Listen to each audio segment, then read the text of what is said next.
Hey guys, John with the Bow Trader Podcast here. Wanted to thank you for joining us on the podcast. We are starting off a brand new season, the 2025 podcast recording season. We're going to be dropping episodes on a more regular basis. We're excited to get this back going again, and it's going to be much the same as what we've done in the past. We're going to be talking about archery hunting. We're going to be talking about shooting bows, setting up new equipment. We're going to be talking about what it's like getting out in the field, how to interact with others, interacting with God in our vertical relationship with Him, the creator of the universe that wants to have a relationship with each one of us. So those are the things we're going to be talking about. We're excited that you're joining us, exciting that you're listening. We want you to share your feedback with us. Let us know what you want to hear, what topics you want us to cover, and we're just super excited that we get to share this time with you. So buckle up, enjoy the ride.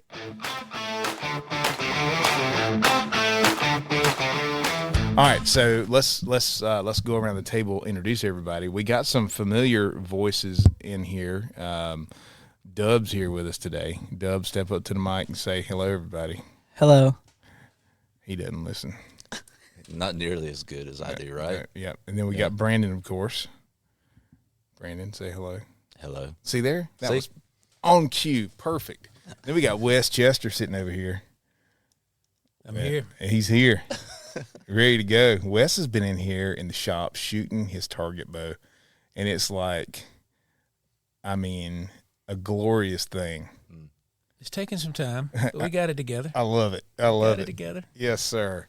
All right. So we're going to be talking about shot placement today, specifically with archery hunting. I mean, most of the time that's what we're talking about is archery hunting. I mean, we will get into talking about chasing birds and stuff like that, but we're gonna really dive into this idea of shot placement today.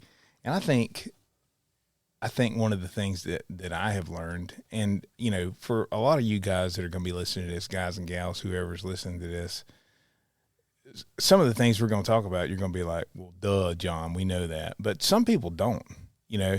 And, I mean, especially whitetail hunting, which is 95% of what I do with a bow, is, you know, really thinking about not just where you're trying to hit the deer, but where that arrow is going to come out. I mean, to me, I think you need to be aiming for that more than anything. You know, I mean, if you run in any kind of archery circles whatsoever, you're eventually going to hear somebody saying, aim for your exit. And I mean, that is the absolute truth, because if you're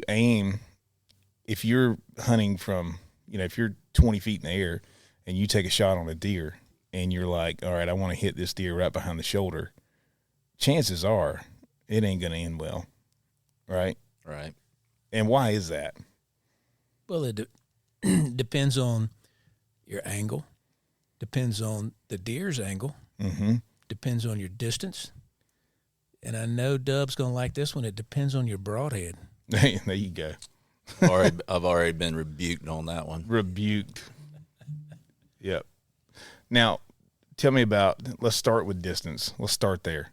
Now, how does distance going to affect the shot? Anybody, whoever wants to go. I think one of the biggest things is just how's the deer going to react. Yeah. Travel time with the arrow is one thing, you know, and considering that, I know a lot of people say that, you know, they aim low because of planning for a deer to drop, you know. And you hear different stories, and I think everybody's probably got an opinion on that, just like they do broadheads and other things. But, you know, how's the deer going to respond? Sometimes it may be even noticing the deer's behavior, how they're acting before you shoot. Are they jumpy? You know, like we talk about these does all the time that are on edge already. And I mean, that'll pick you off from 100 yards away. Yeah. Are they jumpy, or are they just cruising through and not paying attention? And so I think that's one way I believe distance affects a shot for sure, is how's the deer going to react? What is your confidence from that distance?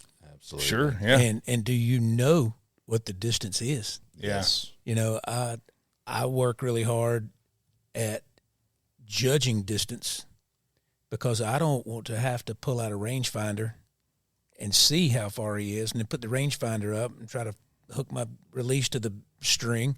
So first thing I do when I get in the tree is I will range distances. Oh, yeah. So I know where he's at, and are you confident at that distance? Yeah.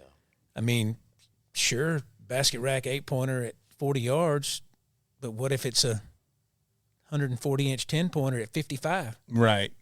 Do you want to let him walk because you're confident at that distance, or are you not? Are you just, man, I might not ever get another chance. I got to try it. Yeah. What about you, Dub?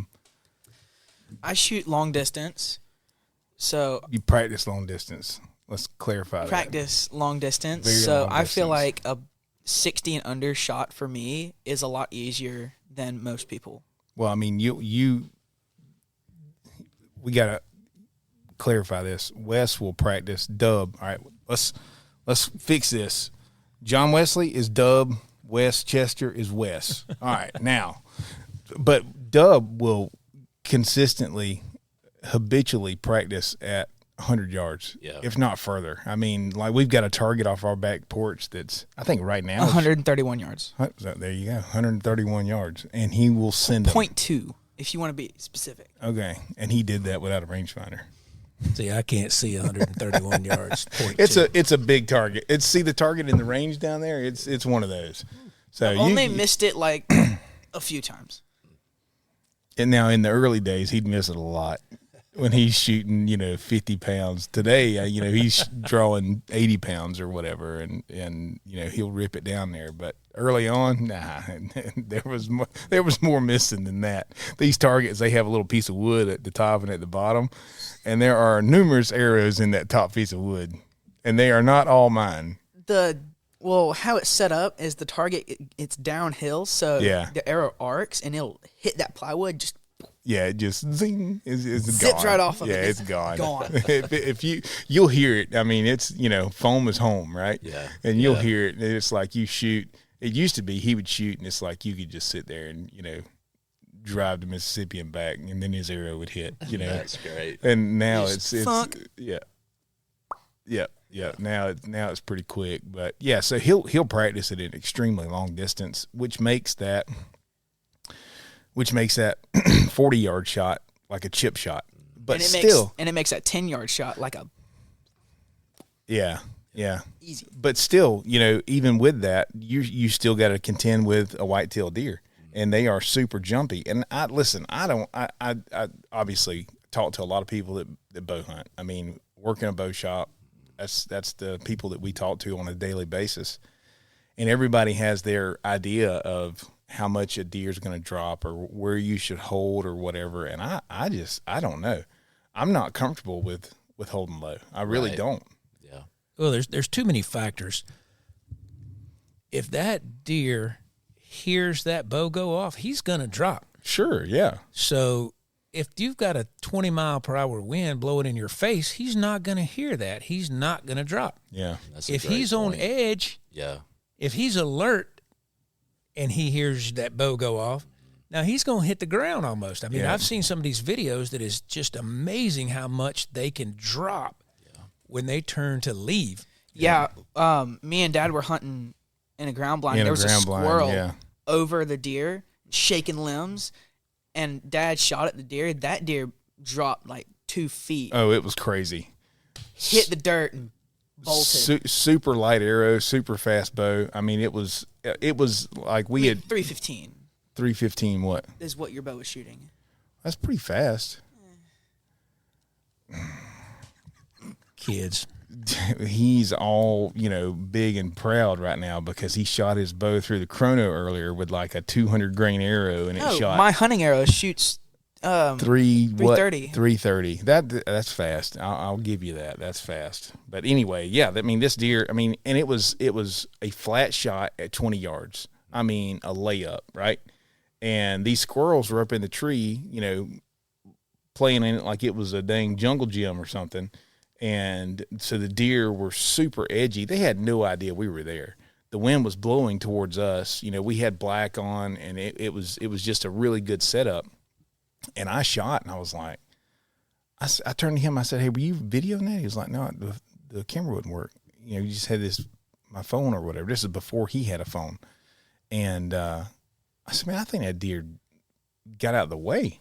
I mean, and sure enough, we walked down there and the arrow was, 25 yards behind where I shot, just laying on the ground. Yeah. I mean, I saw it because it skipped in the dirt, and I was like, man, I think that deer just completely ducked out of the way, and which was crazy. And then, of course, the squirrels start laughing at you, because you made a bad shot, which is it's not a good way to stay alive. I'll just put it that way. But anyway, so we got this idea of should we aim a little bit low or not? Let's put that part of the conversation to the side and go back to that idea of so we talked about distance a little bit. Now let's talk about the angle of the deer, right? And where we're going to aim to hit. So when we're whitetail hunting, when you're hunting anything, you want to make a shot that's going to kill the animal. The whole point, if you're going to shoot an animal, shoot it to kill it. Right. Just if you're trying to kill something, kill it. Don't make a sport out of putting a hole in something. If you're going to shoot it, kill it. So you're looking for lungs or you're looking for heart. You're not looking for a headshot, although those do sometimes happen, right? A couple years ago, Wes was hunting and Dub was hunting, and we've all seen it. A deer will turn and like scratch underneath their head, underneath their jaw with their back leg. Well, the deer, as he released his arrow, the deer turned and did that and caught that arrow right between the eyes. And, of course, it was his first buck, so I posted it on social media. I didn't care. Dude, we got freaking flamed for that. It was, and I didn't take it down. I didn't care. I mean, people didn't know the story. I wasn't going to go back and tell the whole story. Yeah. I was proud that he killed a deer. I didn't care how it got to the skin and rack. Yeah. But everybody was like, why would you do that? How could you? So what you're telling me is you've never made a mistake or something like that has never happened. Exactly. Well, right? the same thing happens with gun hunting. 100%. The shots that we take where we hunt are usually 60 yards or less. Oh, yeah, way less. So, are you talking about gun hunting? Gun hunting. Oh, yeah. Okay. So my shot is in the neck. I mean, the deer drops, there's no tracking job, and there's no wasted meat. But you get roasted by some of these people for being an unethical shot. Yeah. I mean, so it doesn't matter what you do. Kill the deer. They let them think what they want to think. Yeah. That was the position we took on it. I think the biggest thing, man, I love what you said, Wes, is are you comfortable with the shot? Like, to me, that is the number one thing. When we were getting ready to go out to Colorado and you were helping us get ready with our bows to go elk hunting, we were shooting 80 yards consistently.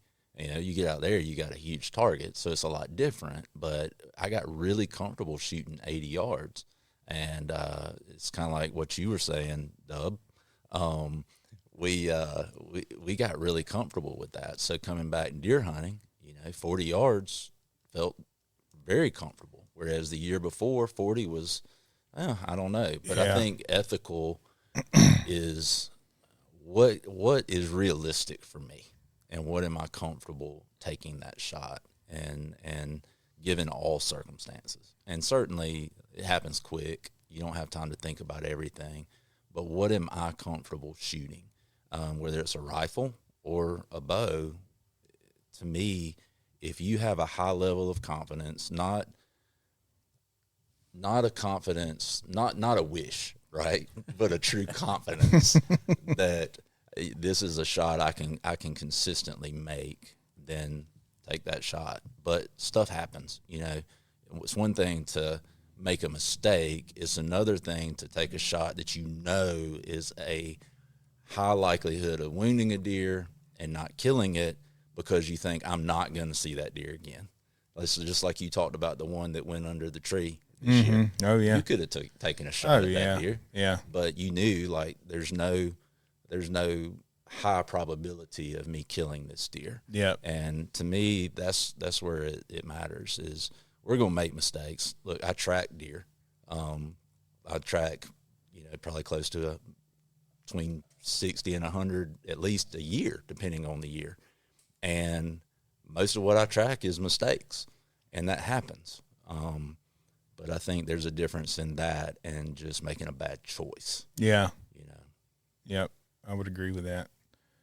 You know, and then going back to that idea of, or that question of what's the position of the deer? You know, if you got a deer that's quartered away from you, man, you got to get way back on your entry to go through something that matters. And way high.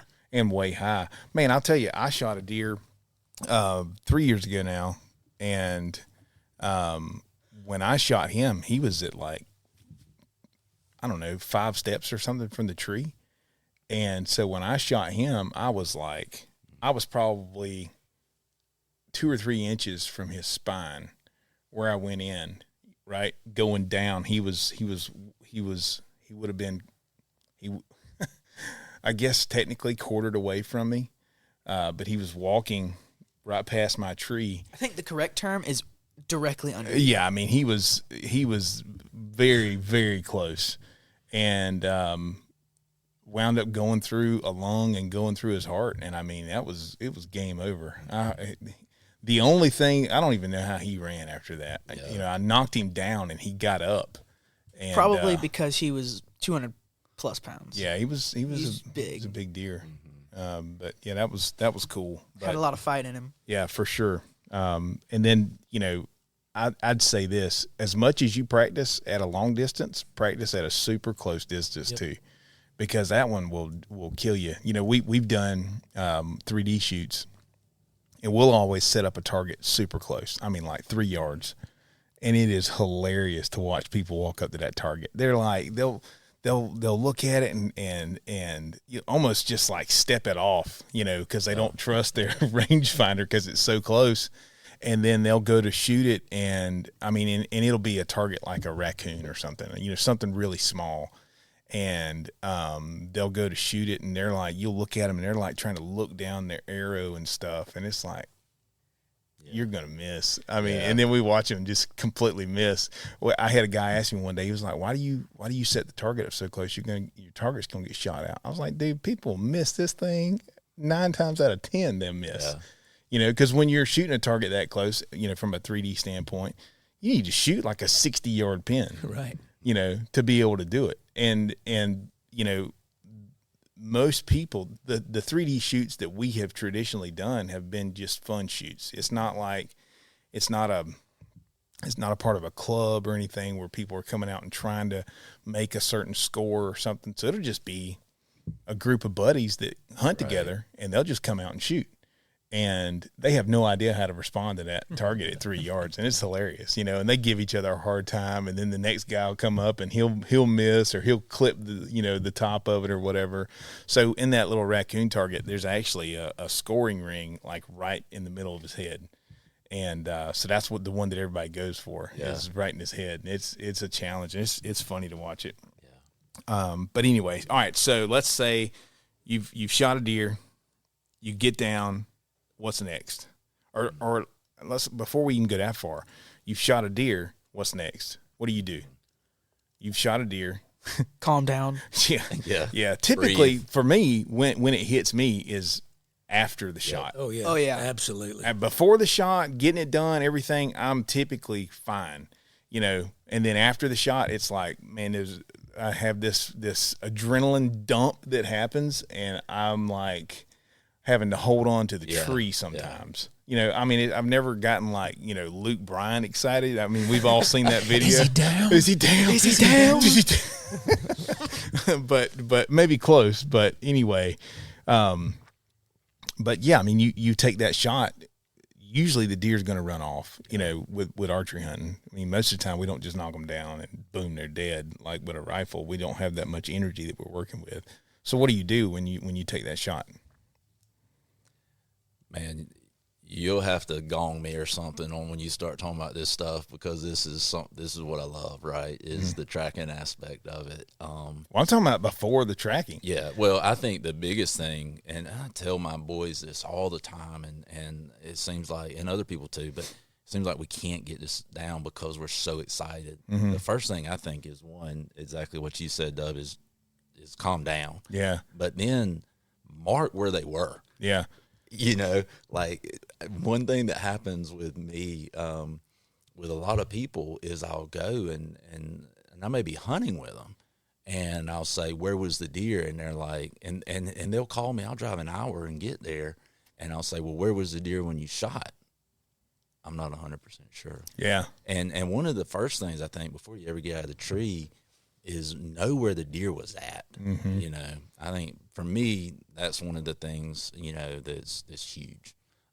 Because I will go track a deer.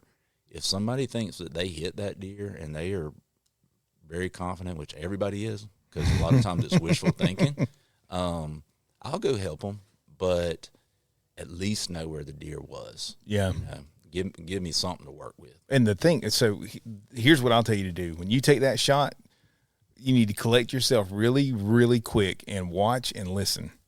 Let's see if you hear the deer crash. If you don't, that's fine. Don't freak out, but just listen and try to figure out which way the deer's going. Because, I mean, yeah, sometimes, especially for us down here, we're hunting in some pretty thick stuff. So, I mean, the deer could run 10 yards and then you not be able to see it anymore. Or hear it. Or hear it, yeah. I mean, you may be super thick where you're at, and then there's an opening, 20 yards away, and as soon as they hit that opening, man, you might not hear a leaf crack, at all, and that deer bust right through there. So stop and listen and try to watch, where the deer goes. Try to watch and see what the deer's reaction is to the arrow, because that'll give you a really good indication of what you hit when you hit the deer.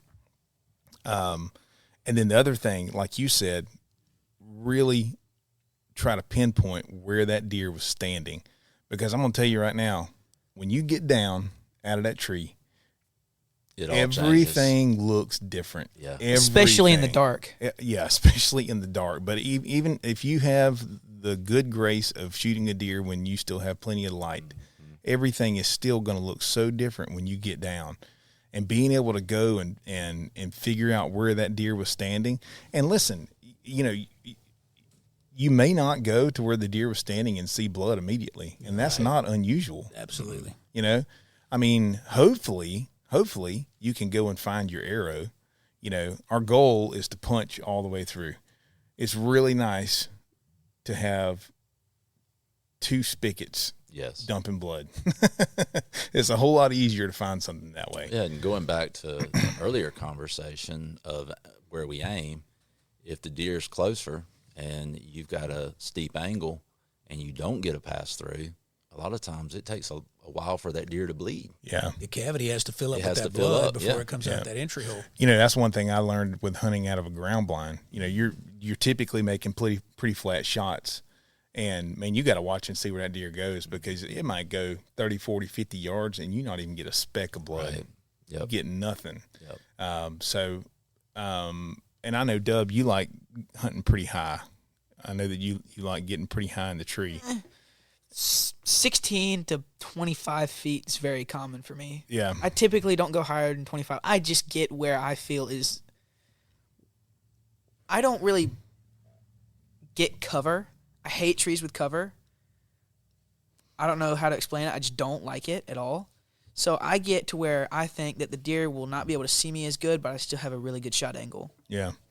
But typically hunting from an elevated position, you're going to have, a high entry and a low exit, and that low exit is what makes all the difference in the world, right? Regardless, if you don't have a low exit, the deer's still going to expire. If you punch through a deer's lungs, those bags can't fill it with air anymore. It ain't going far, right? But it still can be a challenge to find it. So I always say, stop and listen, and then don't move too fast. Like, don't get down and start, okay, I know the deer went this way, and go straight from your tree straight to where you think the deer went. Yeah. Always, always, always go to where you shot the deer.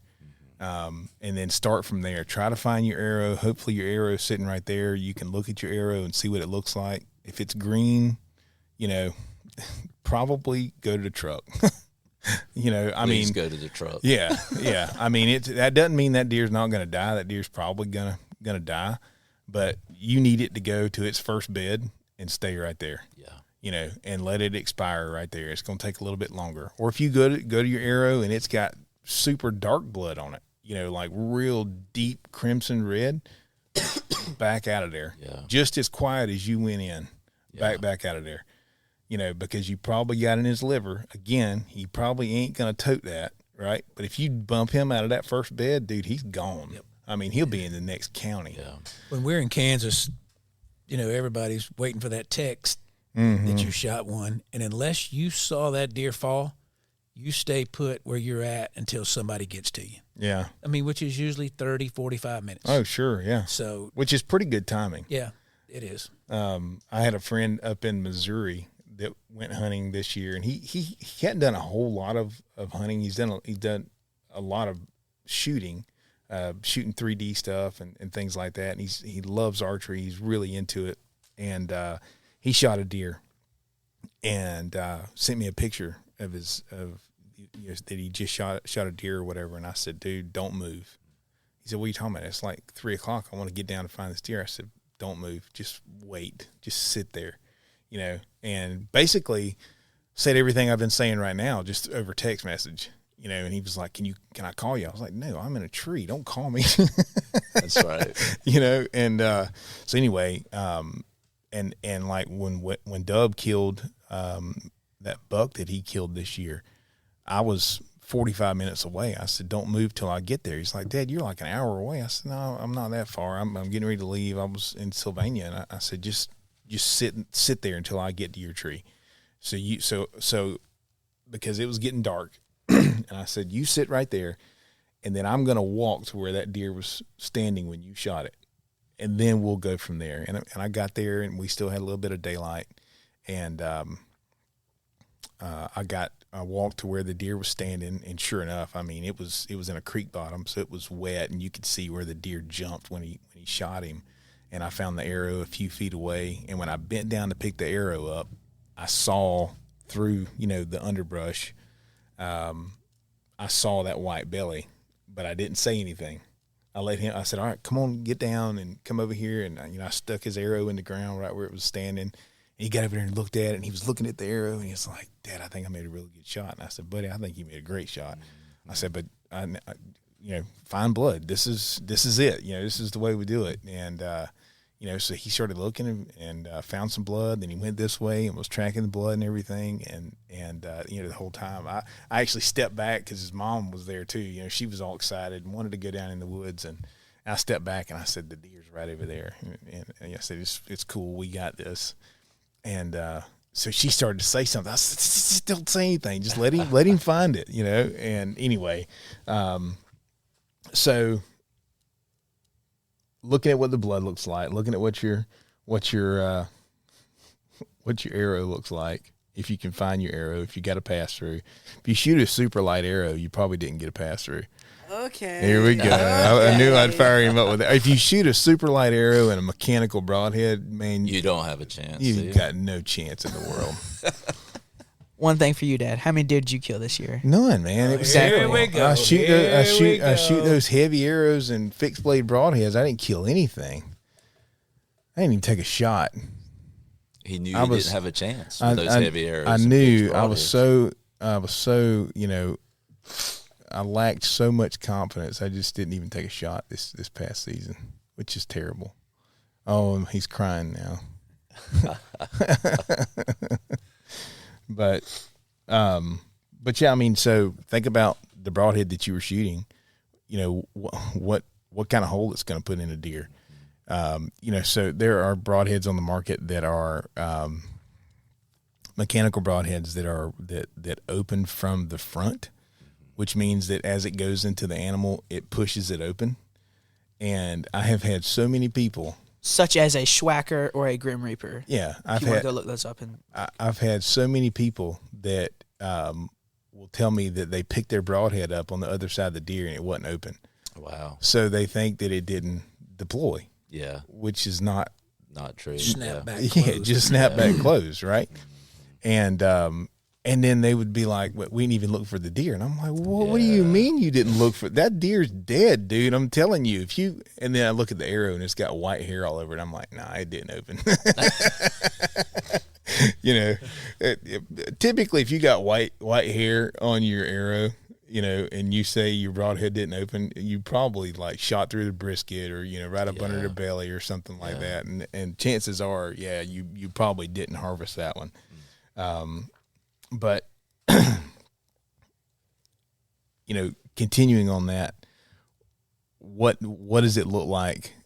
Are there bubbles on the arrow? What does that mean if you got bubbles all over your fletching, Wes? Dub, excuse me.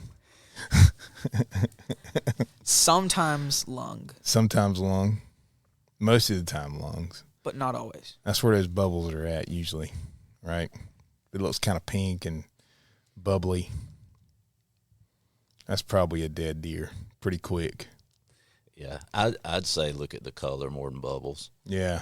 Yeah, that's what I would say. Bubbles can come from other places, absolutely. Not just lungs. Yeah, if it's pink and bubbly, then I think you got a really good chance that it's long. And, you're probably going to find him pretty quick. But if you just have bubbles and it's bright red blood, that can come from anywhere, really. So... Yeah, bright red can come from anywhere. Yeah, it's just, it can come from a leg. It just means it's arterial, right? You hit any muscle, heart muscle or any other muscle, and it can be bright red. Yeah.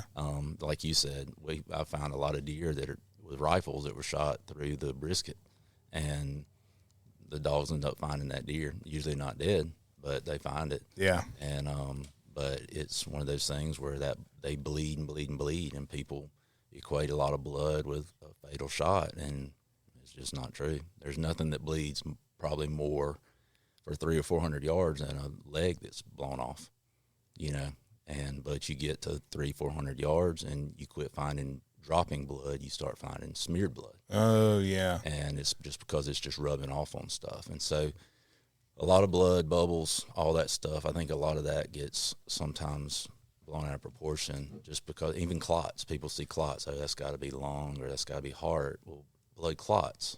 So it could be, I found a lot of clots that were busted legs. And so, you just don't ever know in those cases. But the thing I would say is don't draw a false conclusion because of those things, bubbles, clots, bright red blood, whatever. And my thing would be, when in doubt, back out.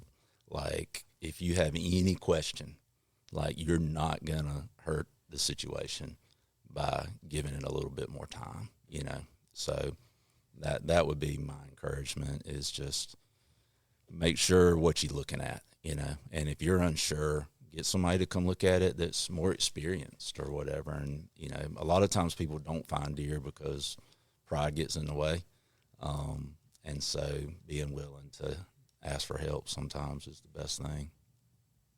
Like, when do you make the decision to call somebody in with a dog?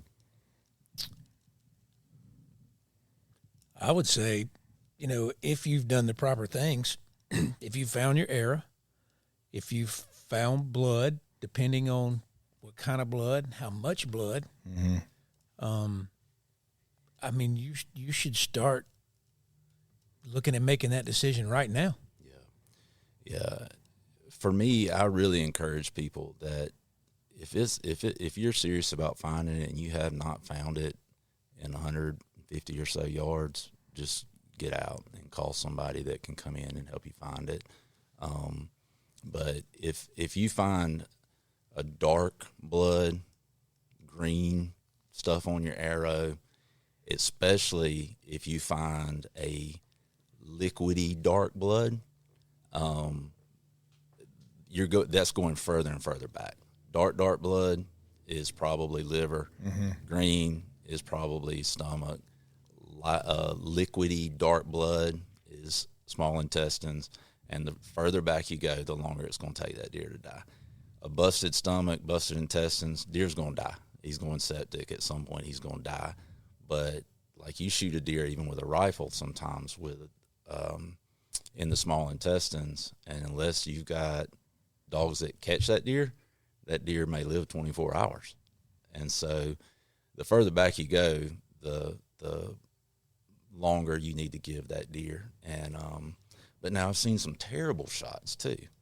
That, I mean, I can't tell you how many deer I found that didn't run anywhere hardly, that were shot in the rear end, you know, and like There's arteries back there.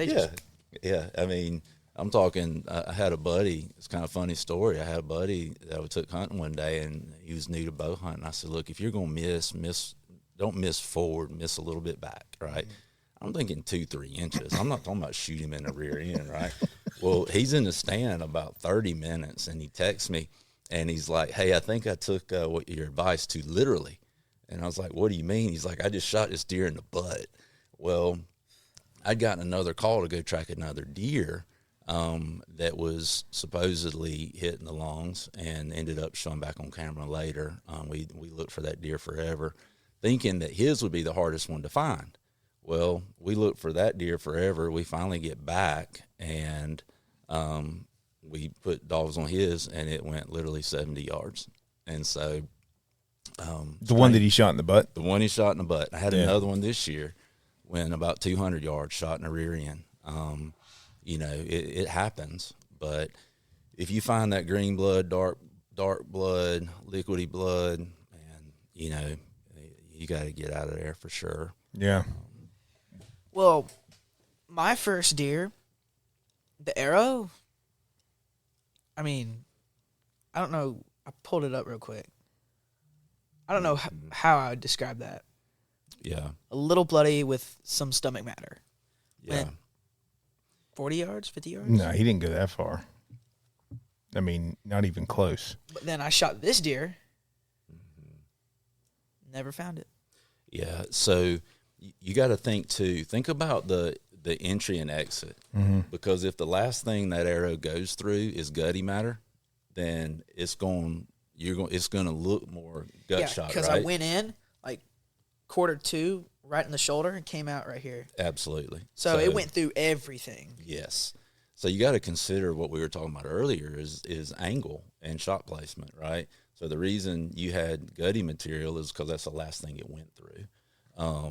But now take the opposite, and, you know, you're going to know a lot different. If he's quartering away and you go through some gut and then you hit heart and it comes out, that arrow looks very different. I would be willing to bet the one that you had that had all the blood on it that you never found was probably hit high. It happens a lot. You know, you kind of got that no zone between the vitals and the spine, and we get a lot of that where there'll be a lot of blood. We'll track the deer for a mile or more, and yet you don't find it. And because it just doesn't hit anything vital. I would say if you're going to miss, I'm not talking about shooting it in the ham.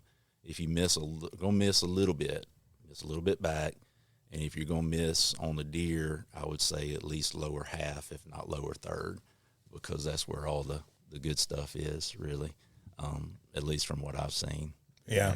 So I know you guys have seen this product where it's a 3D target, and you shoot it, and it comes up on a screen and shows you where the arrow would have gone through the deer and where it would have exited on the other side. Yeah. Yeah. It's a Delta McKenzie target. yeah. Yeah, it's pretty cool. They've got these targets that they have these little QR codes on them. You go up, you shoot it, and you go up to it, and you scan the QR code, and then it you know, you're able to see the anatomy of the deer. And they started with a whitetail, and then they've added some other things now. And yeah, it's a pretty cool thing for sure to be able to see that and have an idea of, all right, where'd that arrow go? What did I go through on that shot? Right. Give you a better indication of you know, practicing to get ready to go to the field and to see what's going on.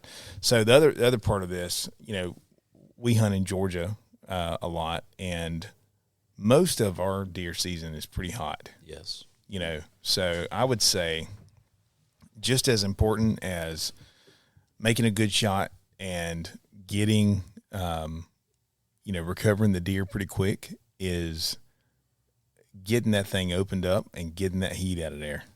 You know, I mean, when we kill a deer in September and it's 90 degrees outside, man, I mean, with I don't want to put like a time frame on here, a time reference or whatever, but I mean, pretty doggone quick. You want to get the guts out of that deer and get that thing opened up and get some air in there, because that meat will go to spoiling really fast. Well, that's an absolute known fact that the second his heart stops pumping, that meat starts deteriorating. Yeah.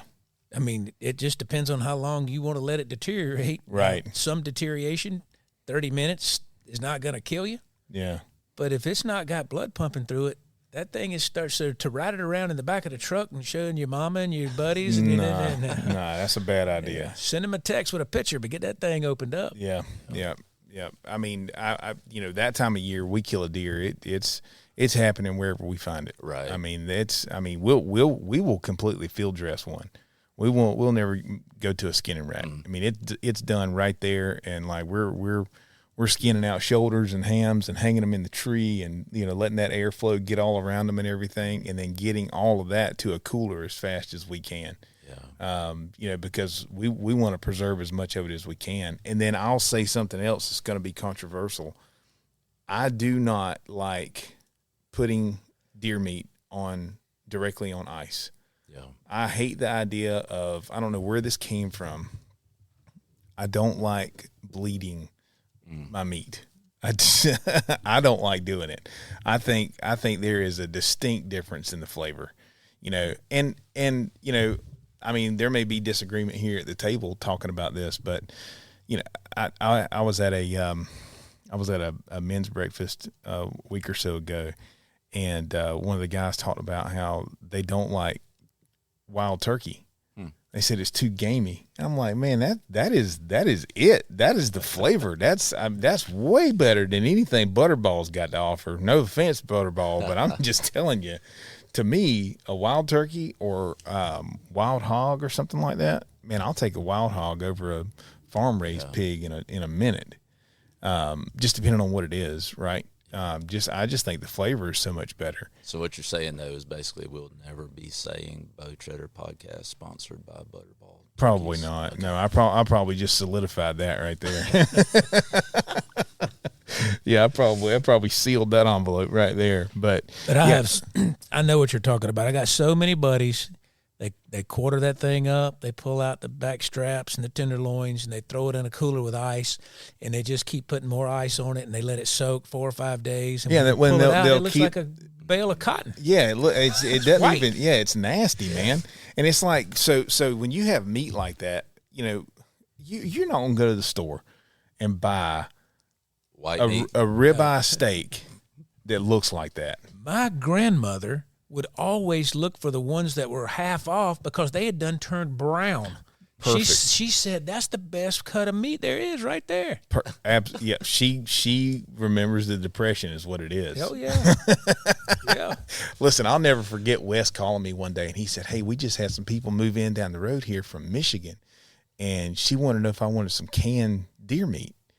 I said, "Wes, what's canned deer meat?" He said, "John, I don't know, but she's bringing me some."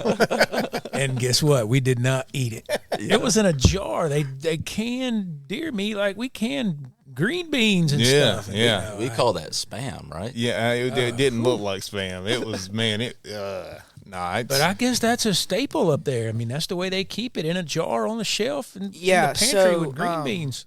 In Stephen Ellis' cookbook, his first one, he said that his dad would keep a milk crate full of those in the back of his truck, and that's what he'd have for lunch. Is he'd have an onion, cut it, pieces of bread, canned deer meat. It's just, I don't know. And he grew up in Michigan. Yeah, he grew up in Michigan. That's right. Yeah. There's a great guy that I watch. He's on Facebook. He's called the Bearded Butcher. You ever seen that guy? Oh yeah. Oh, man, he's got an experiment going right now that he's showing where they killed a deer. And they were taking pieces off of the back strap at a day old, and then he took a piece off at a week old. Yeah. And then he's just dry aging. But but it's not in water. No, it is not in water. It's hanging in their cooler. I've seen some of that stuff. And then the next one will be at a month. Yeah, that's pretty wild. But yeah, I mean, you would never go to the store, to the grocery store and buy a ribeye and then take it home and put it in water. No. Yeah. You wouldn't do that, you know? And I mean, so why do we want to do it with our deer meat? It's that meat is porous and it is absorbing all of that stuff. You know, it's absorbing flavors that you don't want to eat. Yeah. And you know, so maybe some of the gamey flavor that you're tasting is part of not handling the meat like it should have been handled. Right. You know, I mean, to me, it's just, I love it. I love deer meat. I love wild turkey. You know, the only thing I'm not a huge fan of is largemouth bass. They can taste like seaweed. Yeah. I'll eat them, but you know, I'd much rather have a flounder Or a crappie. Yeah. But anyway, so those are some of the things. Brandon, go ahead. No, I was just going to say, or a crappie if you're from Michigan. Or a white perch. A perch. A white perch. Those are some of the things that we, you know, think that you should look at, you know, when you're deciding if you're going to take a shot. You know, if you're going to take that shot, like Wes said earlier, you know, you're going to take something that you would say maybe is a lower percentage shot, a longer shot than you would normally take because it's a big buck and you want a shot at that big buck, and you know you're hunting somewhere and you don't think you're going to have that opportunity again. And I mean, yeah, those are all the factors that, you know, have to go through your mind in a very short time frame, you know, about what you're going to do, how you're going to respond, if you're gonna try to harvest the animal or not, and then what to do after the shot, all the way down to what to do with the meat, you know. Yeah. And we'll get into, you know, how to cook meat and stuff like that at some point on a podcast, because that's something that I really like to do, you know, because obviously that's the whole goal here. Yep. I want to break in right here and say something. You know, you said I may take that marginal shot because I don't know if I'm going to see that deer again. I encourage you, now that deer season's over and it's freshly over, invite your neighbors, invite the people that hunt with you, and y'all sit down and just go over your season and make sure everybody's on the same page. Listen, if you kill that 8-pointer, if that's what you wanted to kill, I got no problem with that because that is legal. But what gets me is the guy who kills that little 6-point basket rack and then complains because he don't ever see any big deer. No, absolutely. Yeah. So we in our little group out there, and hope you like it, we're going to go and we're going to sit down and we're going to have a meal. And I've encouraged everybody to bring their trail camera pictures, because it still baffles me at the people who don't run trail cameras, who don't know what's in our woods. Right, yeah. Yeah, I mean, because we do have some pretty big deer. We've got some great deer. You know, our deer, and this is a whole nother podcast, when they reintroduced our deer here in Georgia in the 60s, they were from Wisconsin. Yep. Wisconsin and Texas. Yes, there were some Texas deer and some from Ohio. So if you've ever seen those deer, let a Georgia deer get to 5.5 or 6.5 years old, and buddy, you got something. Yeah, for sure. And the guys down in southwest Georgia have figured that out, and that's where the big deer come from. Yeah. Besides Atlanta. Metropolitan areas. Yeah. But anyway, get with your buddies. Y'all get on the same page. Talk about it. Hey, maybe that 6-pointer, maybe he is 5.5 years old and he needs to go. But y'all need to know that. And don't fight about it. Don't fight about it. For goodness sakes. It ain't worth fighting over. It ain't worth losing friendships over. But I just think there's so many people that hunt here in Georgia, even in Bullitt County, that don't realize the quality deer that we have. And the last thing I'll say, please kill those does. Yeah. Please kill the does. You know, something, too, that I think is important, and I think if everybody's in agreement on it in your area, it can be really good, too, is, you know, I think it's easy for us who've been hunting for a long time, when we bring the next generation along with us, is to be so set on don't shoot this, don't shoot that, don't shoot this, don't shoot that.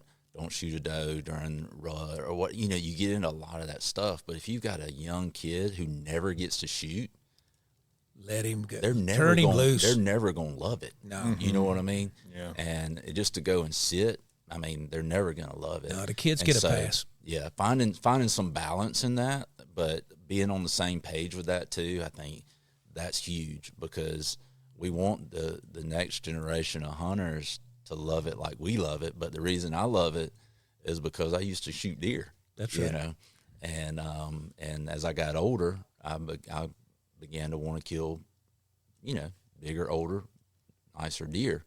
But coming along, especially at a really young age, that's kind of what got me hooked, you know. So I think that's really important as well. But I think being on the same page with your neighbors and everybody having the same goal is huge. Nothing worse than having, you know, one person in the middle of everything who's shooting everything and everybody else is letting them walk, you know. Yeah. So yeah, but I mean, that's still it's gonna happen. Absolutely. You know, and like I said, there's no reason to fight about it and get upset and lose friendships over it and everything. I mean, it's, at the end of the day, it is a wild animal. It is a resource, you know, that we have the opportunity to go out and harvest. Yeah. You know, and you know, I don't think we need to be doing things that are gonna hurt that. We know, all of us sitting at the table right now know people that years ago they would never see a deer track in Bullitt County. I mean, they wouldn't even see one. They'd have to go down to one of the islands to even see what a deer track looked like. And the same thing is true with turkeys. Mm-hmm. You know, I mean, there was a time where we didn't have turkeys. I wish I could find it, but I stole, excuse me, DNR, please don't come and write me a ticket now, but in the Ogeechee River Swamp, they put up sheets of paper that said, warning, $5,000 fine for shooting a turkey. Oh, my gosh. This is when they first started restocking those things. Like, so that would have been like late 70s? Yes. Or early 80s? It would have been early 80s, yeah. Yeah, yeah. Yep. That's pretty cool. And to go and read that story, to learn about that. So, like, National Wild Turkey Federation, their big conference is coming up here in February. If you have the opportunity, go to that. I think it's really cool. But they have some stuff up there about the people who were so instrumental in helping repopulate the Southeast, basically, with turkeys. And just really cool stuff. The guy that started Mossy Oak, his dad was really involved in that. And it's such a cool story. They put out a movie last year about that. I think it was Mossy Oak did like a Mossy Oak did big a documentary documentary about it. So definitely look that up. It's worth the 90 minutes or so to watch it. It's so cool. I don't remember the name of it. It was like the Fox, somebody else. I don't remember the other dude's name. Yeah. So Toxie's dad is they call him the Fox, I think, is kind of how that all went down. But anyway, it's pretty cool stuff. Have you ever seen the documentary where the guy found a turkey nest and he took the eggs and incubated them? Oh, and yeah. then he stayed with them for a solid year. That was here in coastal Georgia. Yeah, it was close somewhere. Yeah, that was pretty cool. That was pretty cool, too. Yeah, he showed the thing where the snake came in there and got one of them and then got stuck in the pen because he couldn't get back out after eating the turkey or whatever. Yeah, it's pretty cool. So he was the surrogate mom to that whole little brood of turkeys. And I don't know, they started with 10 or 12, and I think really only 3 or 4 of them maybe made it. And that's probably reality in the real world. Sure. Yeah. That's good stuff. That's good stuff. So I got another question for y'all. That I want to talk about today, and that is, what's the meaning of salvation, and how do I know, or how do you know that you're saved? You know, we always have a vertical part of our podcast, and that's one of that is the question that we want to focus on today. So, what do y'all think about that? You just cross your fingers, right? Oh man, I don't know. No? I don't know. I don't think that's it. I think we can That's have not a little. a good way to bet on your eternity. No, I think we can have a little more assurance than that. Dub, what do you think? This isn't your turn to be silent. That's a look of panic. Deer in headlights. I just made a bad shot. I can't do anything. Should have shot that fixed broadhead.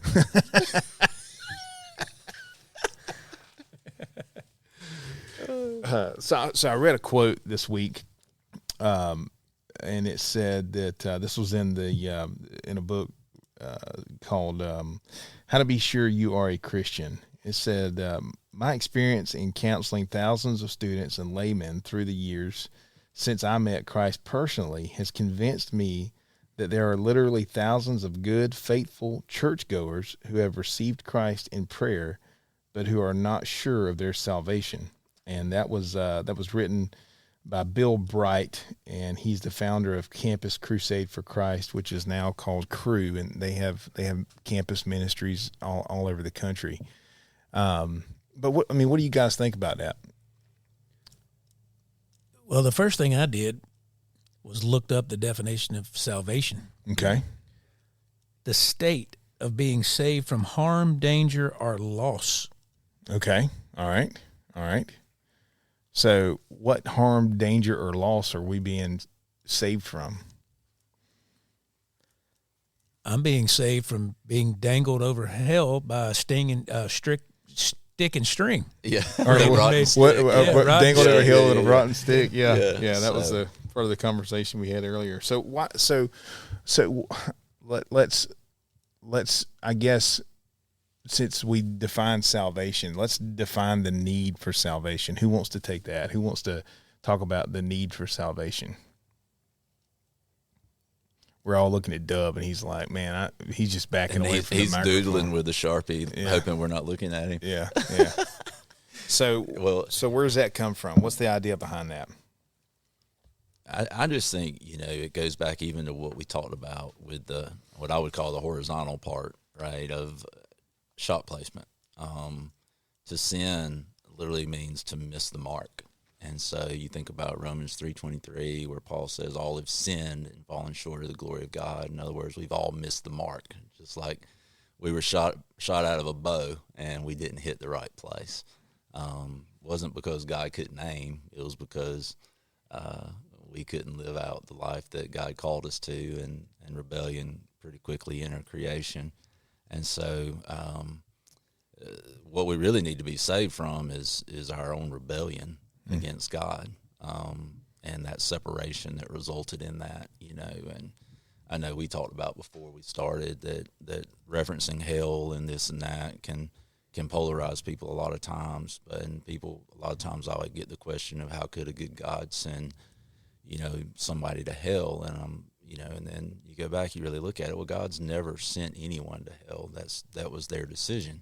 And I actually heard someone say this one time, talking about how it's actually an act of mercy on God's behalf, because if you don't want to spend time with God now, why would he force you to do it for eternity? And so when we look at this, it's really we're being saved from ourselves. And, God gave himself to save us from our own iniquities, from our own trespasses, and from the spiritual death, really, that came from that. And so I look at it as, we were never intended to be separated, but we are. And what we have to find is a way of reconciliation back to the life giver, if we really want to have life. And that's something that we can't achieve on our own. Right. There's no way that we can. So let's back up a little bit further. So I'll share a little bit about what I believe, and I believe that there is a creator. Absolutely. Right. Let's start there. I believe that there is a creator that is. If you're going to create something, like if I'm going to make this box right here, this bottle right here, I'm not a part of that bottle, right? If I'm going to create it, I'm going to create it using materials to do that. So God is apart from creation, and he created everything, and he did it in order, and he did it with a plan in place, right? And based on the evidence that I can see in Scripture, and in a lot of historical documents, I can say that Jesus Christ is who he said he was. Right. Right. So if I believe he is who he says he was, then that means I'm also going to believe that he did what he said he was going to do, which he came here to bridge that gap that I could never bridge on my own, to bring me back into a right relationship with God. He literally came here to pardon me. You know, and I use that word because that's a word that, unless you're hiding under a rock somewhere, the idea of having a pardon in the U.S. is, everybody can understand that. It's right now. It's pretty popular. I mean, it's probably the number one Googled thing right now. You know, you can go Fox News, CNN, MSNBC, whichever one you subscribe to. Yeah, they are all talking about it to some degree or another, from one angle or another right now. And yeah, I mean, so I was pardoned not because I was even seeking God, right? Yeah. He did that out of his immense grace and mercy towards me, because he wanted a relationship with me. Right. He made this creation for me to have a domain to live in, right? And so that's the basis that I'm the starting point, the beginning point of this idea of salvation and needing salvation and wanting to be in a right relationship with God. And to think that, all right, to get back to the question, how do I know that I'm saved, and why do we even struggle with that? You know, what causes us to struggle with that, and what does it look like to become saved? I mean, how do you get to that point? You know, first you have to realize that there's a problem. Yeah. You have to realize there's a danger, right? You could be going through life and never know that there's a problem. All right, so here's the problem. You came into this world separated from God because of your inherited sin. Mm-hmm. All right? Now, you can look at that brand new baby boy or brand new baby girl you just brought home, and you can think they're perfect and wonderful. It won't take long for you to think that they are full of sin. Absolutely. I've got a friend right now who just brought home, I think 2 weeks ago, brought their little girl home, and I talked to him Monday, and he's sick. Their whole house has been sick, and he's like, John, this has been the hardest week of my entire parenting life, you know, bringing this baby home, you know. And it's not because she's trying to make his life hard. She's just trying to survive right now, buddy. Yeah. And unfortunately, you know, a sickness came into their home, and now they all got it, and they're all going through it. And, you know, when a baby gets sick, the last thing they think about doing is sleeping when you want to sleep. Yeah. You know, and you know, it's just it's difficult, right? Yeah. So we get into that idea or that realization that, man, I've sinned against God, you know, because I haven't lived a perfect life, and that's the standard. You know, anytime we're going to look at something, we really need to define what the standard is. And when you think about a standard, the most distilled version of a standard is going to be the truth. Yeah. Okay. And I know, I am persuaded that what is recorded in Scripture is the truth. I've looked at the evidence. I've investigated it because I wasn't sure, and I am persuaded, I am certain that what is in Scripture is the truth. Every part of it. I can't find a single contradiction. If you can, come find me and show it to me. Yeah. And we'll talk about it. Yeah.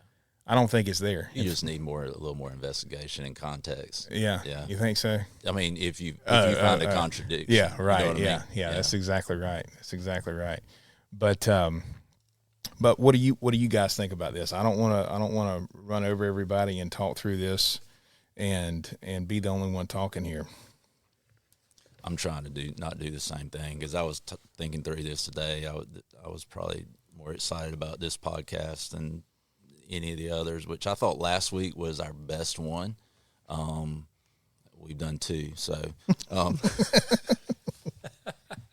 we're just getting better and better. You got a 50% chance of it being the best one. Right. Hey, that's right. Exactly right. No, that's exactly right. I was really excited about this one because it's something, you know, my mother-in-law passed away getting close to a year ago, and we had so many conversations about this very topic. She believed, she knew, but man, she struggled because it was so hard for her in her mind to be able to say all the stuff I've done and it's just gone. And we have such a mindset of, I'm only going to get what I've earned. And it's like you said, we cannot earn that salvation. We can't do enough good to wipe out the bad. And God does not look at it as a scale where if I can stack more good chips than bad chips, then I'm okay. But we believe that because of the world we live in, that if I can do more good than bad, then hopefully I get in, you know. And you think about it too, like, what is our standard? What's the standard that we go by? Typically it's the person next to us or the guy we know, and we look at it and go, well, at least I'm not as bad as that guy. And if we think that we don't need a savior, or if we think that we meet the standard, it's because we're comparing ourselves to the wrong one. And the standard's perfection, and we've all missed the mark, you know. And so the great news is God did for us what we couldn't do for ourselves. Well, he did for us what we didn't even know we needed to do. Yes, like unaware of it. Like the worst thing, and you know people like this, I'm sure, who like consciously or unconsciously incompetent is like the worst place you can be. It's like the emperor with no clothes on. You don't even know it. And like that's how I was before I got saved. I had no clue.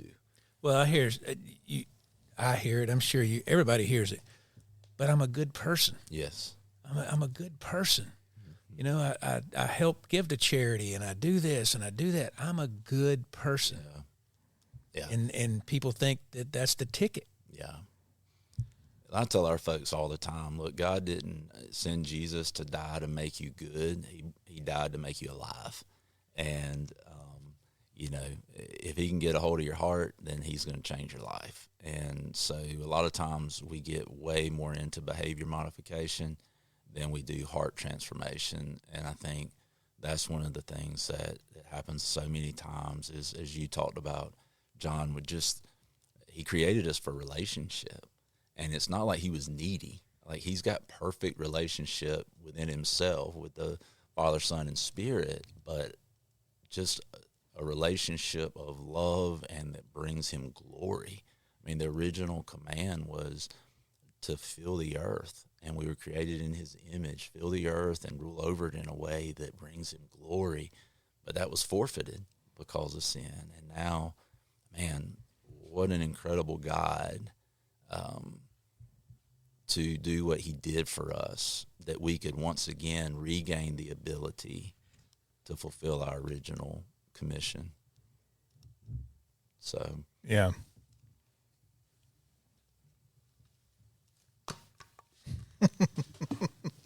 We're not on video, so just to give you a little commentary, that was John hitting Dub with a Diet Coke bottle. An empty Diet Coke bottle, so it wasn't that bad, but well, apparently he's looking up something to tell us, I think. Oh no, he's not. He's looking up mechanical broadheads. He's checked out. Probably texting somebody, probably his mom, and saying, "Hey, y'all done, or what are y'all doing up there?" To get back into that idea of not knowing if you're saved or not. So my daughter recently had a conversation with some peers of hers. She's 19, and she had a conversation with some peers, and they were talking about how would you answer the question, are you going to heaven? And some of them said that they would say they didn't know, or they weren't certain of it. And she was like, what do you mean? Yeah. Like what do you mean you're not certain of it? You've accepted this free gift of salvation that Jesus has made available to you. You've accepted Christ into your life, and you've made him the Lord of your life. What keeps you from being 100% certain from saying that you're gonna spend eternity with him at this point? Because that's what he paid for. Yeah. He paid for you to be able to be in right relationship with God. And our behavior should follow, and there should be behavioral things that change. If we go from being an orange tree to an apple tree, well, we should stop dropping oranges, different. Right? Yeah. And we should start dropping apples. And I know that's kind of a weird way to look at it, but I mean, if you're going to be altogether new, man, I used that example one time in church, and this is let me just bring you into my world here. Okay, all right, hang on. Let me take my shoes off first. No. I used that example one time in church, and somebody came up, and they were like, well, they actually did do a hybrid. So you can. And I'm like, are you serious, man? I'm like, so you can have apples and oranges from the same tree. What? I'm like, just look. Every analogy breaks down at some point. Yeah, right. Know? Yeah, but anyway, but what you're saying is exactly true, right? If the tree changes, if the root changes, there ought to be something different. Yeah. So let's go back. So why would a person not know? Why would they not know? I don't know. Tony Evans, who's a pastor out in Texas, he calls it ADD, assurance deficit disorder. And I don't know. I mean, at worst, you're making really little of the cross, right? Like worst case scenario, you're saying, what Jesus did wasn't really effective, and that's a pretty bad place to be. And then at best, you're saying, I question if I actually did accept what he gave to me, right? I mean, maybe at best you're putting it on your shoulders of, maybe I made a mistake, maybe I misunderstood, maybe I didn't see. Personally, I don't question, because I remember the night. I mean, I remember getting dunked under the water. I remember it. Yeah. The question that I have is, am I still worthy of that? Yes. And I think that's the issue for a lot of people, is we, like every Sunday I get up to preach, I don't feel worthy. Yeah. I mean, I went into our prayer team 2 Sundays ago, and I'm like, y'all got to pray for me. And they were like, why? I was like, I do not feel worthy to go out there today. I mean, I'm preaching through Isaiah 6 about the glory of God. Who am I to stand up and talk about the glory of God? If you think I'm perfected in the glory of God, go ask my wife and kids, right?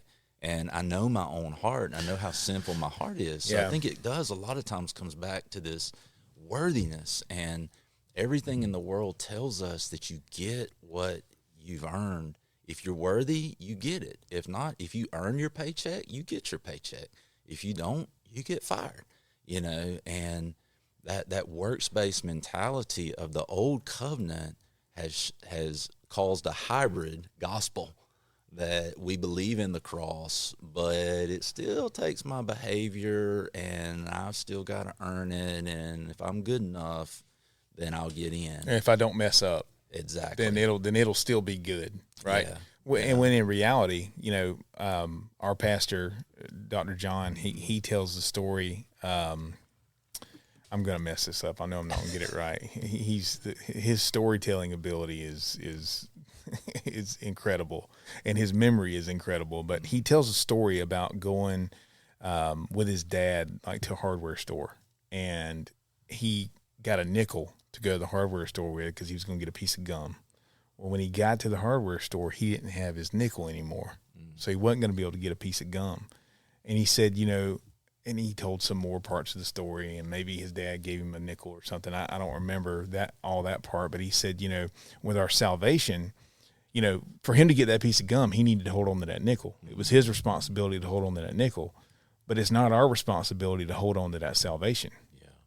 That is in the hands of Jesus. Yeah. And he's not letting go. Yeah. We can count on the fact that he's not going to let go of our salvation. He paid a price for us, and he's covered us with his blood and with his righteousness. And from that point on, when God looks at us, he sees the perfection of Jesus. Absolutely. Right? From a relationship standpoint. Yeah. We have now taken on the relational status with God that Jesus has. That's what the Bible says. That ain't what I say. Truth. And I'm not going to sit here and claim to completely understand that. And you know, you talk about being in Isaiah 55 says that God's ways are higher than my ways, and I can't understand it. Yeah, I mean, and the thing is, and I would ask you guys this question of the people you know who are saved, like, well, let me back up. We don't know anybody's heart, for sure, right? Yep. We can't judge someone's heart. Only God can do that. But the people that you would say, man, they are the most solid in their faith, or, you know, if I had to, you know, look at someone and say, yeah, they're a believer, they have the attributes of that, I would still ask this question, though. Do they live more like they're under the old covenant or the new covenant? Okay. All right. So tell us more about that. So do they live free from condemnation? Do they live like the truth has set them free? Do they live as though they have unimpeded access to God? Or do they live more like I have to fulfill this law, and the first thing on my mind is fulfilling the law and being good? Or is the first thing on my mind my love for Christ and what he's done for me? Do we still look for someone else to go to God for us, like the Israelites at Mount Sinai, when they didn't want to hear the voice of God, and yet they said, Moses, you go talk to God and you come tell us? Because to me, a lot of times that's what Sunday morning is people show up, and very well, many of them are saved, but it's almost still this mindset of, you know, Dr. Waters or Brandon or whoever, you go hear from God and come tell me what he says, when we're missing the best part, which is, man, I get to go in that tent of meeting now. It's not just Moses that gets to experience the glory, right, of God. And so what I find is, even though we have been taken out of this Old Testament, Old Covenant model, we tend to still live as though we're still in it. We still live with a mindset of fulfilling the law in my ability. We still live with a mindset of, I'm not really sure if I can go boldly before the throne of grace to receive grace and mercy in my time of need. It's still based on how I feel about me, not what the Bible says about me. So what is driving that? You think it's, well, I know God's forgiven me, but I haven't forgiven myself kind of mentality, or? Yeah. I mean, I think that's some of it. I think we're a product of our environment. So, and I'm actually going through a series with our college students right now called A Better Story. I wrote this book. I really did. I know I probably sound like I'm half literate, but I actually did write a book called A Better Story. It was number 5 on the New York Times. I'm kidding. It never was. I don't know. It's actually, it's really funny because I did write this book, and every now and then I'll check my bank account and it'll say content distribution, and it'll say like $2.30. And I'm like, somebody bought a book, you know? But we're going through it, and it's named after the book. And the whole book is my journey to get out of this place of living in condemnation, which literally almost killed me. And the problem with it is we are a product of our environment. From the time we're born, and I heard somebody say this one time, this is so great. From the time we're born, we're measured. I mean, what do they do? Well, no. Yeah, we're measured like a fish when we're born, you know? Yeah. So he's 21 inches, 8 pound, 8 ounce. I mean, and we never stop being measured. Okay. And so think about this, man. Everything in our life is performance based. You know, why does, and I use these examples all the time, why does Patrick Mahomes make the money he makes? He's the best quarterback. Well, arguably the best quarterback in the NFL. Maybe Lamar Jackson. Is that who you're thinking? Josh Allen. Josh Allen. Now we'll get him to talk. Now here we go. Yeah, Josh Allen. I mean, but why do they get paid what they get paid? Just because they perform. Why does Taylor Swift get paid what she gets paid? Because she's a good performer. Why? You know what I'm saying? I don't know. The reason I say Taylor Swift is she's the only one I know, and the only reason I know her is because she dates Travis Kelce. And so, we know anyway, we know you're a Swiftie. It's okay. I am. Well, I was trying to hide it, but it's just all over me. I know. But you think about, why do they get paid what they get paid? They get paid what they get paid because they perform. And so that's been driven into us and into our minds from day one. And so it's hard for us to come to the gospel all of a sudden and go, oh, this is free? That makes sense. Well, I don't have to earn it. Oh, yeah, that's completely makes sense. On the same token, you know, we don't want to take it to the other extreme either, where it's said, you know, where we say, well, I mean, I've been saved, I've been made right. Check, that box is good. Absolutely, I can go on living however I want to. I got my fire insurance. Yep. Right. Yep. And I think the thing is, if somebody can say, I checked the box, now I can live how I want to, then they haven't actually experienced grace. Because one of the ways I think you know you're saved is you don't want to live the way you used to live. I mean, it makes you uncomfortable. Well, right? and like, I go from being bent away from God to being bent towards God. It said Ezekiel 36, Jeremiah 31, where God takes out the heart of stone. He gives us a heart of flesh. Yep. He's no longer writing it on tablets of stone for us to fulfill, but he says, I'm going to put a new heart in you, and I'm going to write my decrees on that heart of flesh. And if you go read Ezekiel 36, I think it's like verses 22 through, 36, something like that. And you look at how many times God says, I will. Mm-hmm. He doesn't say you will. He says, I will. And he's doing it all for the glory of his name. And he says, I will take that heart of stone. I'll write these on your heart. I'll move you to follow my decrees. I'll sprinkle you with clean water. And you look at those things, and it's such a move of God. And one of the ways I think we know we're saved is all of a sudden I go from being bent away from God to being bent towards God. I'm not perfect, but I'm not the same. And if somebody can just go through life and say, well, I prayed a prayer, now I can do what I want to, then I don't think they've had that encounter with the grace of God, because you're never the same again.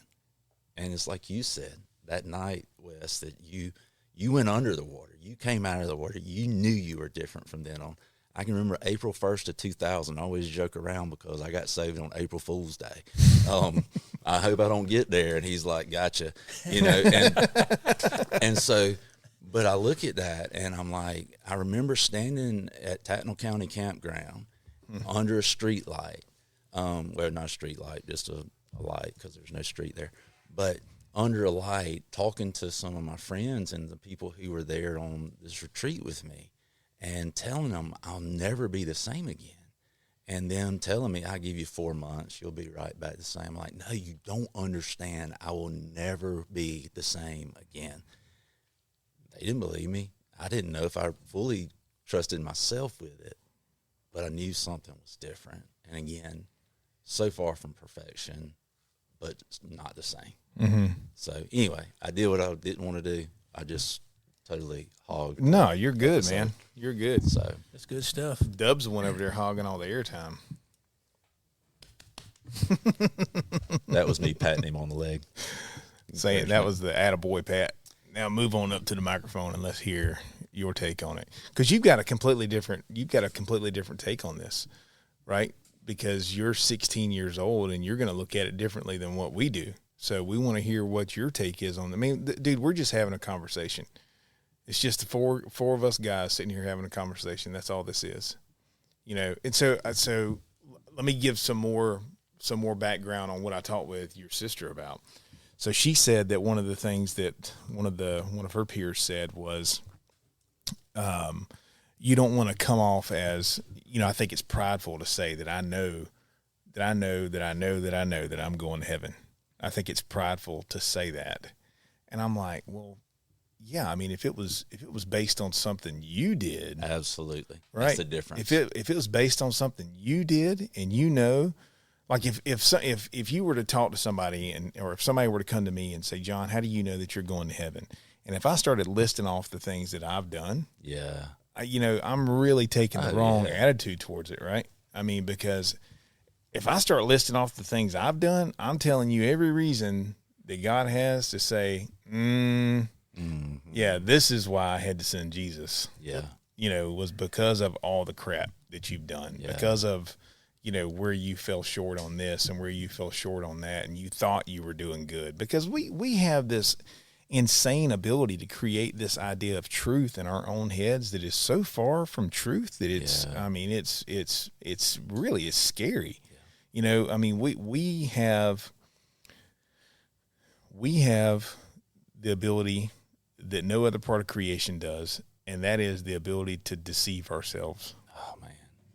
And I can deceive myself into thinking that I'm doing right, when in reality, I'm doing the furthest thing from right that could be done, and, I think that I think we need to look at that. And I mean, so how did these college age people get to this point where, I mean, there was like there was several of them together, and there was a consensus that this is the way we should look at it. We shouldn't just tell somebody, yeah, I'm certain that I'm going to heaven. Yeah. How did we get to that point? And I think you can look at our society, our culture, if you will, and we're told to accept everything. Yeah.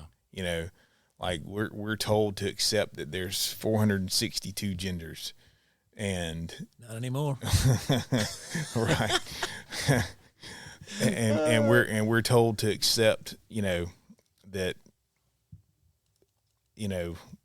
whatever. I mean, I don't want to piss people off by saying some of these things, but I mean, it's just like we're told that everything's okay. Men can play in women's sports. Yeah, I mean, they can go in women's bathrooms. It's okay, don't get a bit out of shape about that. No, that's wrong. That's crazy. I mean, I don't even know. I don't understand how any of that ever.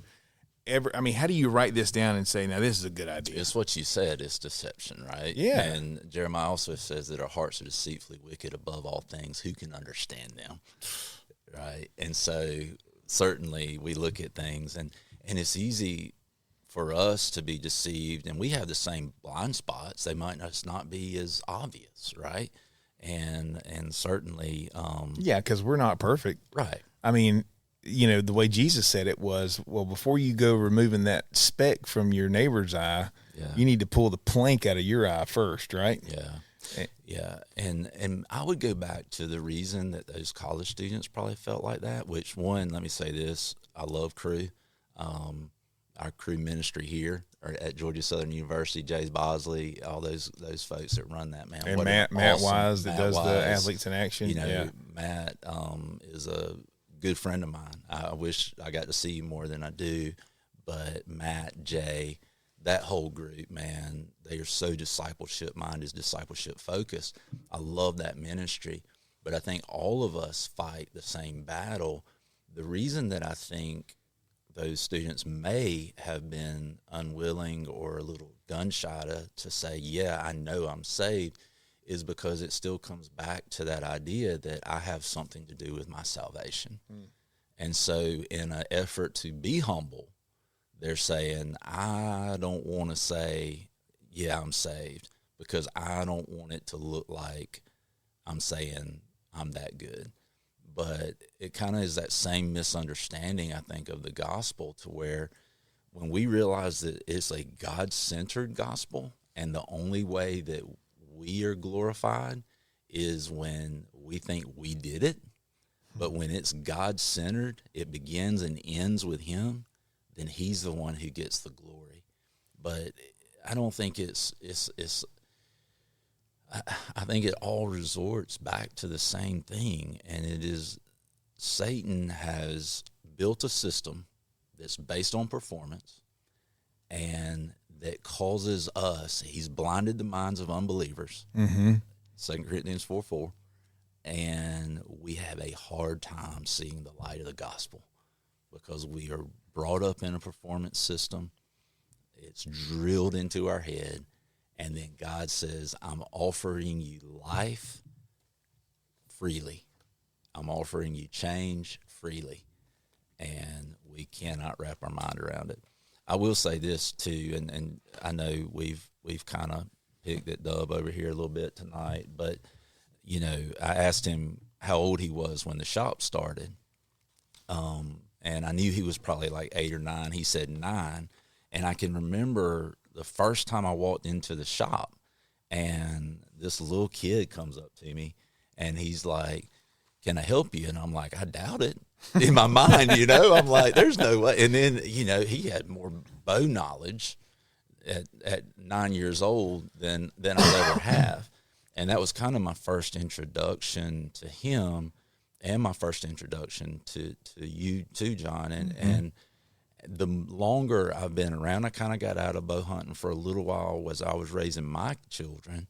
But then once we got back in, I got to start coming back into the shop, and seeing him grow up and seeing the person, the young man he's becoming, and to see how you interact with your family and to see those things has been extremely powerful to me, because that to me, it kind of goes back to last week's episode, but that's really what it's all about, is you're instilling that in them. And I see it in him, even if he's mic shy a little bit, but I see it in him from watching him grow up just in the shop. Yeah. And I think that's so powerful. And I think that is the power of the gospel too, right? Is you see the change. You see what happens. And, man, when you can't fake it, you can't fake it. You either, it's kind of one of those things, what's Kirby Smart say, you're either elite or you're not. Oh, yeah. Well, you kind of either have it or you don't. And I think that that's one of those things for us that you can tell. And I think the challenge for us is the renewal of our mind. God gives us a new life. He gives us a new heart.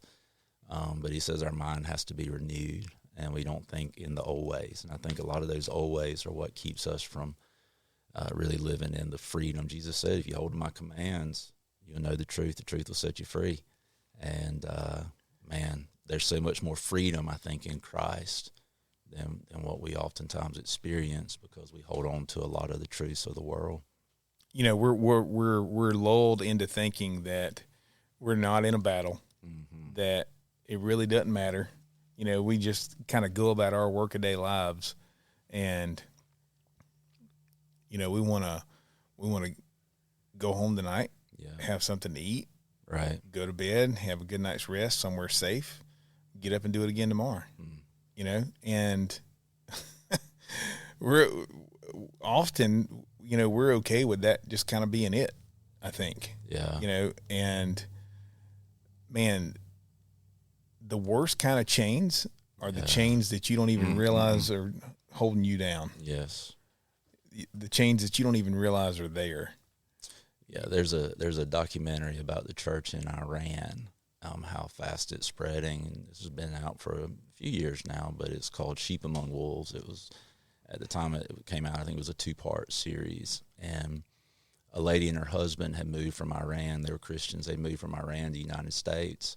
And she actually asked her husband if she could move back to Iran, because she felt like they were being lulled to sleep by a satanic lullaby. And, you know, it is easy when you have everything to miss the thing you need the most, you know? Yeah. And I mean, when you look at our founding documents, it says that every man is endowed by his Creator, right? And that we should be able to have life, liberty, in the pursuit of happiness. and we get so hung up on that pursuit of happiness. I wish, I almost wish that part would have never been put in there. Yeah. Because we're so hung up on being happy that we'll trade happiness for holiness in a dang second. I'm talking about in a New York second, and that's pretty quick. Yeah. That's what I hear. Yeah. Yeah. You know, and I mean, to the point that we don't even approach life like there's two sides anymore. I mean, it's just one side, and we're all happy to be here, and you know, we don't want to get sick, and we don't want to have financial struggles, and we don't want to have marital struggles or anything like that. We just want life to be pretty even keel and be able to go through life and be happy and everything's good. And to the point that we wear happiness and busyness as badges of honor. Mm-hmm. Like you'll see somebody and, man, how you doing? Busy. We just what the heck does that even mean? Yeah. You want to be busy? Like you just want to be busy all the time? Yeah. That ain't where I'm at. What I tell you last week? What I tell you I was doing the night it was snowing? What was I tying? Tying some fishing. That's right. I said what? And you said you're going. That's right. You're going. And I'm going. Okay. I'm going. Can't be so busy you're not going to catch some sheephead with you. Got that right. Even though I'll never catch one because they got them little teeth and they'll just bite the crab off and leave the hook. Well, you know, I tell the story all the time that I've been fired from one job. Yeah. And that was the biggest blessing of my life ever. You know, I was tied to a job that I worked 12, 14 hours a day. Wow. I had a newborn at home, and I felt like I had to be there. I mean, it couldn't run without me. Yeah. And I got fired. Yep. And I went home, and my wife said, you know, gosh, what are we going to do? Mm-hmm. And I said, I'm going to train dogs. And she started crying right there. And she said, we're going to starve to death. Yeah. You know, and we've never looked back. And just the job itself has afforded me the opportunity to never miss a basketball game. That's so good, man. Never miss a football game. You know, when those kids are doing, I can go. If the teacher needs something at school, call me. I can come. Yeah. I can go. I can do what I need to do. So the busy part, I get it. Yeah. I mean, I get it. I see so many people, and I tell my buddies all the time, and I should have told you the same thing. All work and no play makes Jack a dull boy. Yeah. I've heard that. You've told me that plenty of times. I've heard that. Oh, yeah. You know? Man. Yeah, absolutely. And it's, you know, there has to be balance in life. You know, I talk about God, the creator God, and how he did things in order. You know, he is not a God of chaos. Right. And busyness is just another way of saying chaos. Yeah. You know, if you're just constantly busy and you can't stop, like if you you know, let's go a little bit deeper in this. How am I going to have a relationship with God where I got to spend time with him? You know, and if I'm only spending time with him on Sunday, man, I don't have a real good relationship with him. Yeah. You know, really. I mean, now, granted, I've got some friends. 2 years ago, I lost a really good friend of mine. He had cancer, and he graduated to glory. And he was one of those people that there'd be times where we'd talk every day, and then there'd be times where we would go months. I mean, we'd go 2 or 3 months, and dude, we'd pick right back up where we left off. We just kind of had that kind of relationship. And I remember having a conversation with him about his faith, and it was just out of the blue. You know, I mean, he became a mentor of mine. I had a tremendous amount of respect for him. He loved the Atlanta Braves. He loved Georgia Bulldogs. He loved his family, and he loved playing golf. Yeah. All right. He taught me that I needed to love my family. He taught me I need to love the Braves, win, lose, or draw. Yeah. And we know which one it is more often than not. Yeah. He taught me that I don't really like bourbon, you know, because he golfed and then he would have bourbon or whatever, and I'm not a huge fan of that. But you know, he taught me these things, and then I remember asking him one day, and like we've talked about the man hug before, right? I'm big on the man hug, especially if I see a real good friend and I hadn't seen him in a while. You know, go up and you shake hands and you just bring it on in, right? You get that good hug, and so he and I, we got every time we'd see each other, we'd hug each other. Yeah, and then you just hold it for a while just to make it a little awkward, right? Don't ever give Brandon a man hug is what I just heard. Anyway, but I remember having a conversation with him about his faith and, just talking through that. And it was, I thought it was going to be awkward and I was nervous about it and everything, because here this guy, I'm telling you, he was a mentor to me. He was like, he was 35 or 40 years older than me. And he took me under his wing and we just had this great relationship. And I remember having that conversation with him, about what he believed and why he believed it and everything. And it was, it wasn't like I didn't walk away from it thinking, man, I wish I'd have never done that. Yeah. I didn't really walk away from it really understanding where he stood on things either. Yeah. I wasn't like, man, we're going to be in heaven together one day and God's going to have something really cool for us to do, and we're going to get to worship him the whole time, but we're still going to get to do really cool things because that's what heaven's going to be like. Yeah. In case you're wondering, okay, Jesus came and he saved us and put us into right relationship with God, and we get to have a relationship with God here and now, right? And then also we get to spend eternity not separated from God, okay, which means we get to be with God. And these cartoons that you see of people floating around on a cloud playing a harp, that ain't what it is. Yeah, we don't have wings. Nah. We don't turn into angels or flowers. We're not looking down, at our kinfolk down to see what they're doing and making sure they're doing right. Grandma that's gone on before you, she's got way more important things than to look down and make sure you're doing right. Okay. Is there duck hunting? I don't think so. I don't even know that there's fishing actually, but I'm pretty sure there's. I don't know. We'll find out. Okay. I'm going. Oh yeah, I'm going just to see. I'm going.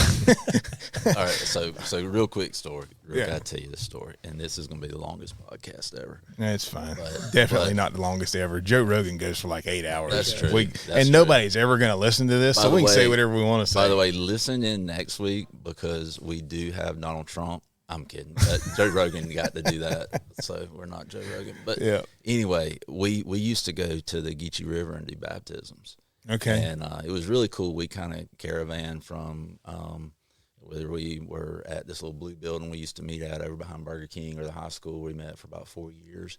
And we caravan out to the Geechee River, and it made me think about you asking about the duck hunting. But we get out there, and you never knew who was going to be there, right? And so we go to this spot we always baptize, and there just be tons of cars pull up, and there was this guy, just a go boy. He's out there working on his truck right there by the river landing, and you hear him banging, and I'm over there talking about baptism, and you hear like clank, clank, clank, clank, clank, clank. He's trying to crank his truck, and about that time he finally gets his truck to crank, and the song blaring on the radio, and you can't make this up, right? Was If Heaven Ain't a Lot Like Dixie, I Don't Want to Go. And we're right in the middle of baptisms, and so it couldn't have been more perfect. But yeah, so anyway, I just took us completely down. You think about stuff like that, but there's a country song where the guy talks about heaven, and he talks about you've been promised streets of gold, but he would gladly give it up for a little farmhouse. Yeah, I mean, and if you build your theology on country music, I'm telling you, man, because, was it prop me up beside the jukebox, want to go to heaven, but I don't want to go tonight. That's right. And I think you mentioned Luke Bryan earlier, that most people are good. I don't believe that either. Yeah. I think so. It's one of those things where, man, It's but the point was, it makes you think, what is heaven going to be like for us? Right. It's going to be good, but is your heaven going to be different than my heaven? Is it going to be different than your heaven? Yeah. I think maybe what my perception of what heaven's going to be is, it's probably going to be different. Yeah. I think that, like Isaiah, when he walked into the temple, with what y'all are going through in your teaching right now, when he walked into the temple, thinking he was going to meet with God, and then he walked into the temple and he met with God. Yeah. Right there. I mean, it was this real thing that happened. I mean, I think, I don't know. I don't know. Like the song says, I have no idea. I don't know if I'm going to leap for joy. I don't know if I'm going to shout out and worship, or if I'm just going to fall down and fall on my face, in sheer. It really don't matter. I mean, and be terrified. I mean, I have no idea. Here's what I do know. There's one place where there's no laughter, and I'm not going there. That's right. And Jesus has made sure of that. That's right. Okay, yeah. That's what I can tell you. And I love to laugh. Anybody that knows me knows that I love to laugh. I've never really met a person that I didn't like. Now, I've met people that I didn't like in the moment, but I've never really met somebody that I didn't like, or that I didn't love, and try to see them the way God sees them. I mean, I think that's what it means to have a heart after God's, is to love what God loves and hate what God hates. And there's not a whole lot that God hates. There's some things that God truly hates. There's a whole lot that God really loves. Absolutely. And so I think we should go through life loving, and that doesn't mean overlooking things, right? It means you have to have awkward, tough conversations sometimes. So, Brandon, let me ask you this question. All right. Do you think you can be a better Christian if you know your salvation? Yes, I do.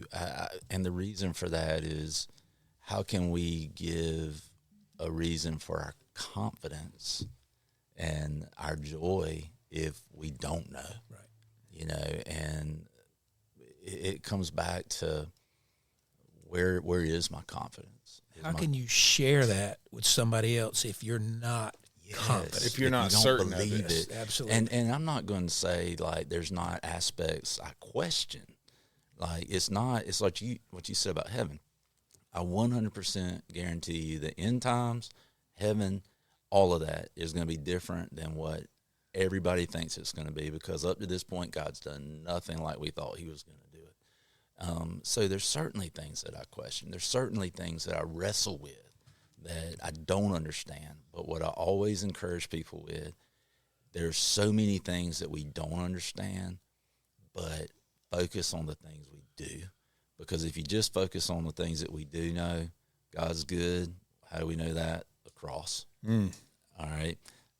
And I tell people this: the cross is that pinnacle of God's goodness that rises higher than man's calamity, period. Like, with all the evil and bad in the world, you look at the cross, you can't come away thinking that God's not good. The other thing is he's sovereign. So he's in complete control. Third thing, he's faithful. He's going to do everything he's promised. He can do everything he's promised because he's sovereign. So if we know he's good, he's sovereign, and he's faithful, then we can trust him. And I'll tell you where that came from. I was preparing one night to do the funeral of a 17-year-old boy who had died. And I'm young in ministry, and here I am trying to find words to say to a family who just lost a 17-year-old. And I had a friend text me and say, where do you find peace in this? And I really started just asking God myself, like, what am I supposed to say to this family? What am I supposed to say to the people who are here tomorrow? And that's when I felt like the Lord put that in my heart, and I've said it 1,000,000 times since that night, is I can't answer why my dad had the motorcycle wreck he had. I can't answer why his life and our life were changed. I can't answer why my cousin died at 16 from lymphoma. I can't answer why my wife, when she was 15, had Hodgkin's lymphoma. I can't answer why my mom had breast cancer. I can't answer. I don't know. I know it's a result of a fallen world, but I don't know. But what I do know is that every morning that my feet hit the floor, God is good, God is sovereign, God is faithful, and I can trust him. Mm-hmm. It ain't easy, and sometimes it's through tears, but at the end of the day, I can trust him, and that includes salvation. So it's simple, it ain't always easy. Yeah, yeah. I want to share one last quote, and then we'll wrap it up here. This is by A.W. Tozier, who was a man from another time. And he said, in the early day, when the Bible exercised the dominant influence of American thinking, men conceived the world to be a battleground. Our fathers believed in sin and the devil and hell as constituting one force, and they believed in God and righteousness and heaven as the other. They believed that you had to choose sides. You could not be neutral. It was a choice between heaven or hell, and they knew if they chose God's side, the battle against his foe would begin. It was real and deadly, and it would last as long as life continued here on this earth. The Christian soldier never forgot the world he lived in. It was a battleground. And I think that that's the heart of what our discussion is today, is if we'll look at the world for what it is, if we'll look at this struggle between good and evil, between right and wrong, and realize that we have been completely saved from that, and we can be sure of it, it changes everything. Yeah, sure it does. It changes it changes how we look at every part of life. Yeah. Absolutely changes it. It changes how we treat somebody else. Changes how we act, in our relationships with our neighbors, how we act in our relationship with our children, with people that we don't know, with people that we do business with. It changes everything.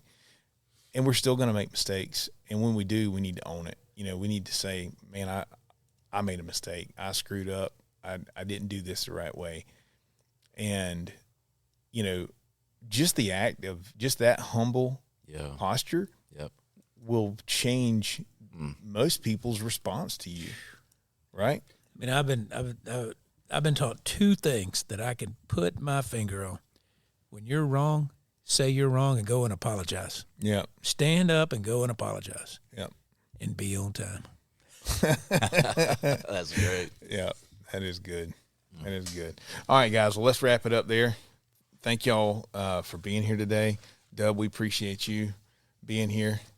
You were really about it when we were talking about, mechanical broadheads being what sissies shoot and stuff, and you didn't appreciate that too much. But it's all right. We'll bring you around. It's no big deal. Like I said, you can say whatever you want to on here. Nobody's ever going to listen to this, man. Nobody's ever going to listen to it. All right, guys. Thanks for joining us. We got it.